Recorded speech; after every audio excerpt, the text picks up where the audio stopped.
Yo, what's going on everyone? It's your boy King J, and it's a bit of a different video. So right now I have content creator slash tournament player, very good tournament player, Brian F. How you doing, man? What's going on, man? I'm doing great, just mess with my top tier character this season, having a lot of fun, so I'm doing pretty good. Oh man, we're gonna get into it, man. We're gonna talk about season 5. So what do you think about season 5 of Street Fighter 5? Well, it's good. It's definitely good, and I feel like Street Fighter 5 in general has done really well of just like improving season after season. There was a low point. So season 5 I think is the best the game has been, and I said that about season 4. I think like season 3.0 was kind of like, to me, the lowest point of the game. And then since then, they've just been adding a lot of interesting characters. They've added more mechanics, and the balance changes. The game has been more and more balanced. And then they added V-Shift, so the game's a lot more dynamic. And yeah, I think the game is the best it's ever been. So I've been just really enjoying it a lot. And they know how to make it fresh without like punishing people too much. Like there's not too many instances of people just getting completely nerfed out of having fun with the game, which I think is good. And this season especially, they focused a lot more on buffs than nerfs, which I think most people prefer. So yeah, I'm really enjoying it. Okay, cool. I kind of like season 5. I feel like season 5 is definitely got me involved a lot more. I've been streaming it for like more than I play Tekken. A lot of people know me for Tekken, but I've been streaming Street Fighter 5 and saying, look, I really love this game right now. I feel like it's because they've kind of jazzed it up a bit, and again, they haven't done too much to kind of scare away people. Sometimes when you do too much to a game, you can either scare them away or bring them in. This, they've kind of like added in V-Shift, they added in some buffs. I'd say most are buffs for majority of the characters. And you know, we've got characters that are coming along the way. You know, we've got Oro, Akira. We also have Rose coming soon as well. So yeah, I think it's definitely a step in the right direction. So yeah, I wanted to talk to you about top tier Balrog. Because all right, yeah, let's get into it. How do you feel Balrog is in this season? He's definitely improved. So I was reading those patch notes when it first came out, and I thought they were good. Like, it was all buffs, right? They gave him a little bit more hit confirmability on his big standing fierce punch to super. Like, there was a few buffs which are like, if you're a good player, it'll help you more. Like, more confirmability is not like one of those buffs that's going to carry somebody who doesn't know how to play fighting games, right? And then I was reading more into it. I was like, okay, that's cool. And then they gave him just like more damage everywhere, and I was like, all right, because all his special moves, all of his special moves except for the upper got more damage. So the dash straight, the dash low, and the turnaround punch all got more damage. And I thought, all right, that makes sense because they had a V-shifted the game.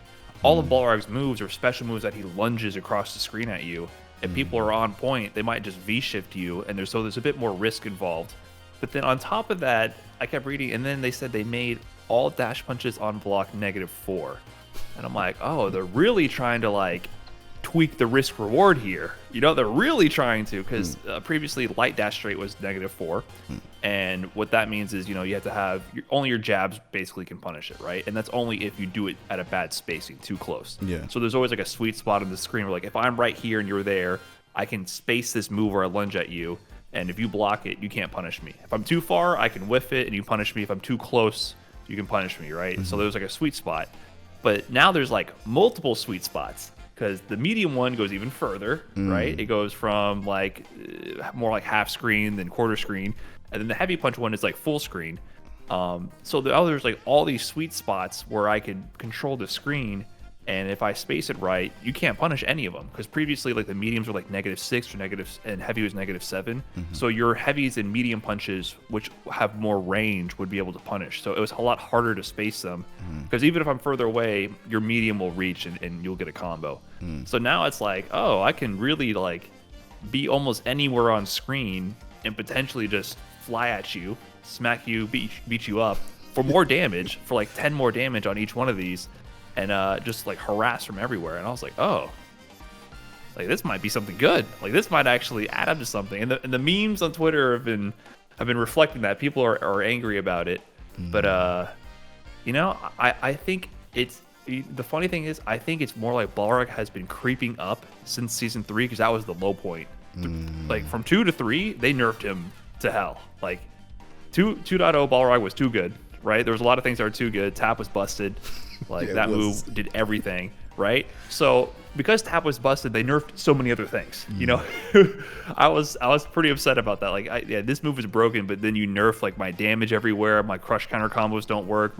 You got rid of so many options that I had. Yeah. And then, so that was the low. And since then, they've been buffing him. And now people are complaining about stuff that's existed since like 2017 or 2018. You know, I see Twitter, people like post a highlight reel Balrog, and I'm like, this has been there for years. You know that, right? Like, there's not a single change in there that is new. So I think it's been like a bit of a creep up. Plus now these -4 to harass people a bit more, a little bit more damage, and people are like, no, Bucks are top tier, but he's good. And his bad matchups got kind of nerfed. V-Shift helps him defensively. I think it's just like a good storm of things to make him a lot more relevant. So I think he's going to be a menace this season. I also see Taquitos playing him as well. And yeah, Japanese community's been messing with them. I'm trying to figure it out, but I'm not sure if I cracked the code yet. So what's your thoughts on Birdie? Because personally, I came back like near the end of season 4/season 5, and I don't really see any Birdie players anymore. Most of the Birdie players have kind of gone to other characters. They've either gone to G, or they've either gone to, like, I don't know, Abigail, those kind of characters, or they've just shifted off to different like archetypes, like, you know, Shotos or stuff like that. So what do you feel like is what caused that to happen? I think it's like matchup spread, because I've been trying to think about that too. Because for me personally, I think I hate fighting Birdie. You know what I mean? Like, I actually, as with Balrog versus Birdie, I've always, I don't know how it is now, but in previous seasons, I always thought that Birdie beat Balrog. Like, I just despise that matchup. It was one of those matchups that just hurt my feelings. You know what I mean? Like, I was just like, why is this happening? Because he was like a solid wall, and the moment he got a knockdown, it's like I had no way out, like no cross up to get over his pressure in the corner. So it was just one that felt bad. I don't know how bad it really was. It might have been a personal thing, but I could see with Birdie overall, I think the matchup spreads were probably not good. Like, ignoring the Balrog matchup, I think the meta had shifted to the point, and the nerfs had added up to the point where he just had too many bad matchups.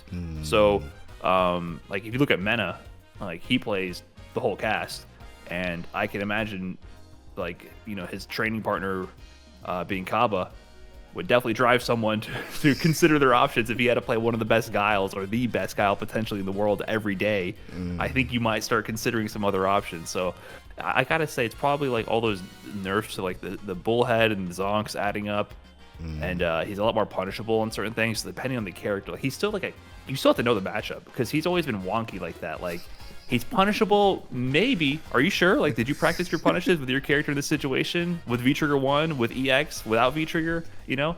And then whenever you slip up, that medium's coming out, and then you're losing half your life, right? So you still gotta know the matchup, but I think over time, characters have more options to punish, and people have figured it out. So I think for players who want stability, I don't think he was the way to go. But I'm still terrified of a good Birdie. But that's just me. But I can see, like, matchup spread is probably the #1 reason. This is not worth it if you're trying to really win. Yeah, I feel like with Birdie is he's still okay, but coming back, I realize he's crouching medium punch compared to other characters, anti-airs, crouching anti-airs. Yeah, it's not like, I know they nerfed it before, but for me personally, when I'm trying to like anti-air, it's like you have to be on point with the anti-air, or if they jump over you, like maybe just do air to air and jump back. Like, that's the only way, like, because sometimes I'm like, what? I press the button, like, you can clearly see he's doing this, but the character beats me, and I'm like, what? So I feel like that change kind of hurt Birdie players. Not only that, I feel like the new changes to what he has in season 5 is basically just to kind of complement V-Skill 2, because not many Birdie players, let me not say no one, because I do see Veggie using V-Skill 2. Not many Birdie players thought V-Skill 2 was good. So now it's like, oh, you can now do combos like his crouching hard punch combo. You can now use V-Skill 2 to go and blow the balloon, the chewing gum. Then you can do crouching hard punch again into medium punch. Like, you can get combos now and situational things. Me personally, I don't really feel like that V-Skill 2 is practical. I feel like V-Skill 1 is better. Some of these, again, his changes just seem like it's more for V-Skill 2. It wasn't really like an overall wow, like, you know, they changed Birdie overall. They didn't buff him. Like, Yeah. I glanced back at the patch notes before this because like I went through all the patch notes multiple times. It's a lot to take in, right? So like I just be glancing at them, especially as I'm playing. And Birdie, like nothing ever stood out in my mind. And then I checked them again. I was like, yeah, they buffed V-Skill too. And that's a class of buff that they gave to certain characters.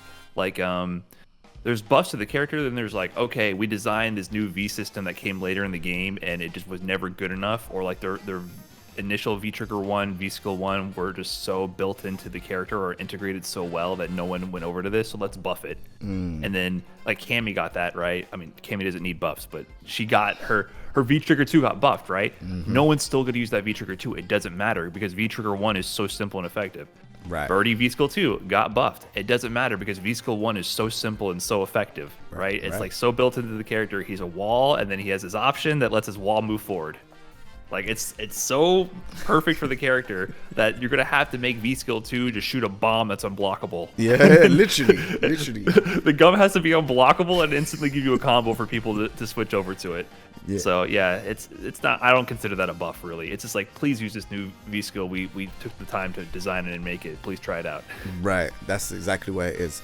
So, moving forward, let's talk about V-Shifts, because I feel like V-Shift is it's definitely changed the dynamics of the game. It's changed the meta of the game as well. A lot more people are excited for the game now, just for like, you know, the options of when you're against the wall. Some characters, Birdie's one of them. He doesn't have like the invincible. Before in season 1 he had the invincible command grab. He doesn't have that anymore. I wish he did. So I feel like options against the wall now become a lot more. You have to think. You can't just maul me into the corner until when I'm dead. It's like, oh, he might V-shift. Should I give him the pressure or should I not? You know, and I feel like certain things like that now have changed. And even just using V-shift for just general moves, just moves in general. Like, you know, you said the dash punch. You know, if you do it from far and you see him charging forward, you could do V-shift. E-Honda, same thing. You can V-shift. And even Vega's claw, when you can just V-shift and it just gliding in the air. Oh, the glitch, right? So it's changed it for a lot of the Street Fighter players. So how does V-shift feel to you in this game?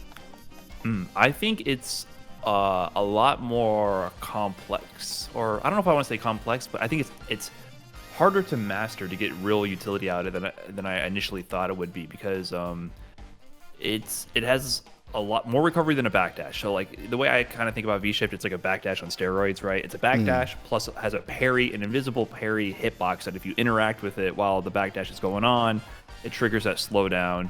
And then depending on that, you either get, if they do something really slow, you can get an actual punish, or you just do V-break, or it's a jab and you won't be able to V-break them in time, you just back off, right? So to really maximize utility for it, I think it's actually very matchup and situational dependent, because there's risks involved. You mentioned the corner. If you do it in the corner, people can just do meaty throw, and then you get a massive counter hit combo on you on the backdash. The backdash, regular backdash, is safer against throws, because if you backdash a regular throw in the corner, you're -2. So basically, nothing happens. It's equivalent to the same situation. You backdash a meaty throw, okay, cool, you didn't die, but you're literally in the same spot once again. They can either do throw or meaty immediately after. It's happened very fast, but if you slowed it down, if it was like a turn-based game, literally nothing changed, right? So with V-shift though, if you V-shift a meaty throw, you're gonna die. Yeah, you're actually going to die, right? So in the corner, it's actually extremely risky to do V-shift, but mid-screen, there's a lot more situations where you can do that. But if you V-shift a meaty throw mid-screen, people are starting to option select your V-shift, and they'll just sweep you right after. They'll just do a special move. They'll still punish you mid-screen. So there's always like the safe option on pressure to blow up the V-shift. But mid-screen, I think that what that means is people are starting to just throw you mid-screen rather than meaty, right? Which means now I can start backdashing mid-screen. Maybe now they're going to stagger their pressure. They don't want to meaty with a big heavy button, right? Because a lot of characters have like plus frame heavy buttons, but those actually lose the V-shift. Maybe they don't want to do that anymore. Maybe their pressure becomes jab, or it becomes like a throw. Maybe they want to wait and then crush counter buttons, so your wake up jab becomes that much more effective, right? So the extra layer of it adds a lot more mind game to, especially mid-screen, where people aren't going as ham mid-screen. You know, with me with Balrog, if I knock you down mid-screen, I might just be like heavy kick, heavy kick, heavy kick, heavy kick, right? But V-shift will just beat that free. Yeah. So now I might be like, let me just get a throw here, right? You take the throw, we go back to neutral. Like if I throw you mid-screen, you're actually at neutral at that point. Then I might have my autopilot dash punch meaty, but then you wake up V-shift on that, you actually will punish me, right? So I think it's also it's changing the meta even when people are not using V-shift. Like that's a thing at high level play that I'm starting to see. So I think it'll take time to develop. Like people are going to figure out what block strings they're going to blow up. Like if you do this autopilot string, if I V-shifted, I might get a punish. What special moves they can react to. Honda Headbutt was a great example. I've landed a bunch of punishes on like normally safe Honda Headbutts. I react, V-shift, huge punish, right? So you can't just throw stuff out. And then your pressure options, especially mid-screen, you got to think a lot more. Like, and that allows you to do more things on wake up yourself. So I don't know if it's had a huge impact yet, but I'm starting to see this meta kind of evolve to just be a little bit more. There's just like another option on the die. You know what I mean? Like when you roll the dice, there's another option on there, and because of that, all the other options get a little bit more stronger relatively as well because there's just more complexity to the guess. So I don't think it's like changing the game because you can't just spam it. I mean, sometimes you can. Sometimes I spam it. I spam. I'm not gonna lie. Sometimes in the corner, I'll just V-shift. Yeah, but I think against players who. That's what I'm saying. Players haven't figured it out yet. That spamming is actually not safe. It's just people are scrambling right now. A lot of people are scrambling. Like even when I play in ranked, I can tell like some players I'm playing against, it doesn't matter what I'm doing because they're just like playing season 4, you know. Like, but I play a good player. I just played Twisted Rivera in the first of 10. Every time I V-shifted mid-screen, he did meaty throw, option select sweep, and then he would get a crush counter sweep because of the V-skill charge up. And then get back in, and I'm like, okay, I really just can't V-shift. And then once he's established that, suddenly he went back to meaty lariat, right? Because that's what I was trying to avoid was that big-ass lariat, all the plus frames.